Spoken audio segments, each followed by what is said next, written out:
અને હવે વાત વરસાદની કરીએ તો સુરત જિલ્લામાં સતત ત્રીજા દિવસે કમોસમી વરસાદ જોવા મળી રહ્યો છે। ઓલપાડ, કીમ અને કામરેજ સહિતના વિસ્તારમાં વરસાદ જોવા મળી રહ્યો છે। સતત વરસાદથી ખેડૂતો અહીં ચિંતામાં મુકાયેલા જોવા મળી રહ્યા છે। ડાંગર સહિત અન્ય પાકને નુકસાનની ભીતિ સેવવામાં આવી રહી છે। આજે ત્રીજો દિવસે સતત કે જ્યાં કમોસમી વરસાદ સુરતમાં જોવા મળી રહ્યો છે। આજે અને હજી પણ આગામી 1-2 દિવસ સુધી આ પ્રકારની સ્થિતિ રાજ્યમાં રહે તેવી શક્યતાઓ વ્યક્ત કરવામાં આવી હતી। ત્યારે આજે ત્રીજો દિવસ છે જ્યારે સુરતમાં વરસાદી માહોલ જામ્યો છે। કમોસમી વરસાદ વરસી રહ્યો છે। નિલેશ પટેલ આ અંગે વધુ માહિતી આપી રહ્યા છે। જી નિલેશ, જણાવશો શું વધુ વિગતો?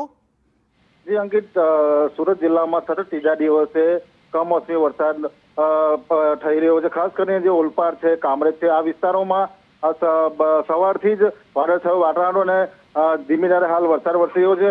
ઓલપાડ તાલુકા અને કામરેજમાં જે વરસાદને લઈને હાલ જે ખેડૂતો છે ખાસ કરીને ચિંતા મુકાયા છે, કારણ કે સતત ત્રીજા દિવસે વરસાદ છે, ચોમાસા જેવો માહોલ બની ગયો છે અને જેને લઈને જે ડાંગર પકડતા ખેડૂતો છે અને કેરીનો જે પાક પકવે છે તે હાલ ખૂબ જ ચિંતામાં છે। જી આભાર સમગ્ર માહિતી આપવા માટે।